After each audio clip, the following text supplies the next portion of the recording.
সালামু আলাইকুম স্যার। ওয়ালাইকুম আসসালাম। এই ড্যাশবোর্ডে যে মিটার গুলো আছে কোন মিটারে কি কাজ একটু বলে দিন স্যার। আচ্ছা, আসুন। ড্যাশবোর্ডে যে মিটার গুলো আছে এই মিটার গুলো কোন মিটারে কি কাজ করে সেই বিষয়গুলো এই যে এখান থেকে ধরেন প্রথমত এই যে দেখতেছেন 1 নম্বর যেটা আছে এটা হলো ফুয়েল গ্যাস। এই ফুয়েল গ্যাসে আপনার এই উপরে দেখতেছেন এই একটা এই যে একদম একটা এই যে মগ আছে না, মগের মতো দেখা যাচ্ছে। জি এই উপরে এটা হলো কি ফুল। আবার এই যে নিচে দেখছেন, নিচে হলো আপনার এই লাল দাগ দেখা যাচ্ছে, দেখছেন? জি এটা হলো কি আপনার এন্টি, মানে কি একদম নাই, টাঙ্কি খালি। তা এখন এটা হলো যে ফুয়েল গ্যাস। আপনার এখানে আপনার টাঙ্কিতে ফুয়েল টাঙ্কিতে কতটুকু ফুয়েল আছে কতটুকুই এখানে শো করবে এবং ওই কাঁটাটা ওই বরাবর দিয়ে থাকবে। এটা আপনি দেখতে পাবেন কখন, যখন আপনি স্টার্টিং সুইচের চাবিটাকে অন করবেন তখনই দেখবেন যে আপনার কতটুকু ফুয়েল আছে, এই কাঁটাটা ওই বরাবর যাই থাকবে। এটা হলো কি ফুয়েল গ্যাস। তারপরে এই ফুয়েল গ্যাসের লগে যেটা দেখতেছেন 20, 40, 60, 80, 100, 120, 140, 160, 180, 200, এটা হলো স্পিড মিটার।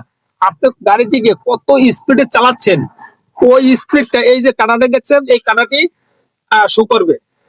আপনি যদি 60 কিলোমিটারে চলে আপনার গাড়িটি, তখন এই কাঁটাটি সাইডে থাকবে। 80 কিলোমিটারে চললে আপনার এই কাঁটাটি 80 কিলোমিটারে থাকবে। এটা হলো কি স্পিডোমিটার।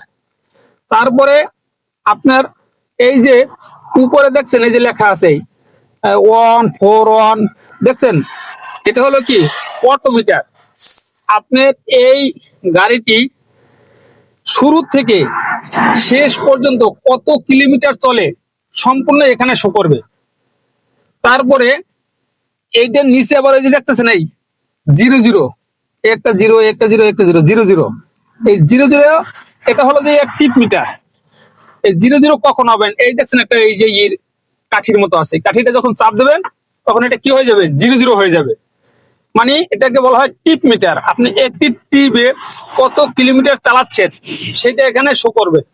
এখন মনে করেন আপনি গাড়িটি গন্তব্যস্থলে পৌঁছার পরে আপনি ঘুরে আসলেন, কত কিলোমিটার চলছে সেটা আপনি আহ আহ নিজে জানতে পারলেন যে এত কিলোমিটার চলছে।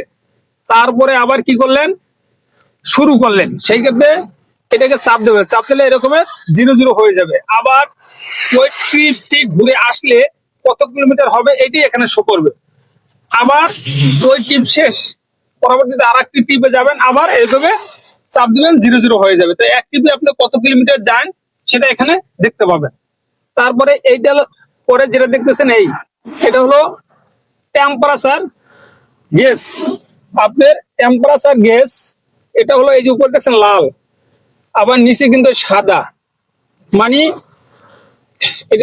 লালে যদি আপনি কাঁটাটা যদি মাঝ বরাবর থাকবে, সেখানে যদি আপনার লালে বেশি যায় তাহলে আপনার ইঞ্জিনের টেম্পারেচার বেশি।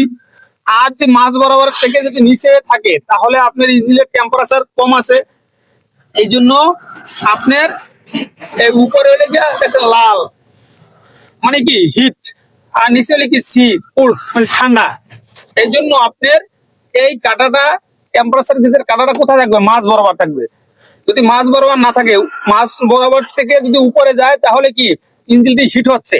আর মাঝ বরাবর যদি না থাকে, কাঁটাটা যদি নিচে থাকে তাহলে কুল মানে ইঞ্জিনটি ঠান্ডা লো অবস্থা চলতেছে। এটা আপনি এই টেম্পারেচার গেজের মাধ্যমে বুঝতে পারবেন যে আপনার ইঞ্জিনটি অতিরিক্ত হিট হচ্ছে না ইঞ্জিনটি ঠান্ডা অবস্থায় চলছে। ইঞ্জিন ঠান্ডা অবস্থায় চললে আবার আরেকটি সমস্যা আছে, সেই সমস্যাটি হলো জ্বালানি খরচ বেশি যাবে। এই জন্য ইঞ্জিন ঠান্ডা অবস্থায় চলাও ঠিক না। আর ইঞ্জিন হিট হয়ে গেলে তো ইঞ্জিন বাস্ট হয়ে যাবে। এটা অবশ্যই আপনি গাড়ি চালানোর সময় এই ড্যাশবোর্ডের প্রতি আমরা লক্ষ্য রাখতে হবে। আমার এই ক্লাসে ড্যাশবোর্ডের যে মিটার গুলো আছে বিষয়গুলো কি আপনি বুঝতে পারছেন কিনা? হ্যাঁ স্যার, বুঝতে পারছি। আপনাকে ভালো করে বুঝে দেওয়ার জন্য অসংখ্য ধন্যবাদ স্যার। আপনাকে অসংখ্য ধন্যবাদ। প্রিয় ভিউয়ার্স, আমরা বিআরটিসি প্রশিক্ষণ কেন্দ্র থেকে আমরা প্রশিক্ষণ দিচ্ছি। আপনারা যদি কেউ বিআরটিসি প্রশিক্ষণ কেন্দ্র থেকে প্রশিক্ষণ নিতে চান, তাহলে অবশ্যই বিআরটিসি প্রশিক্ষণ কেন্দ্রে যোগাযোগ করবেন। আর আমাদের এরকমের নিত্য নতুন ভিডিও পেতে পেজটিকে ফলো দিয়ে পাশে থাকবেন।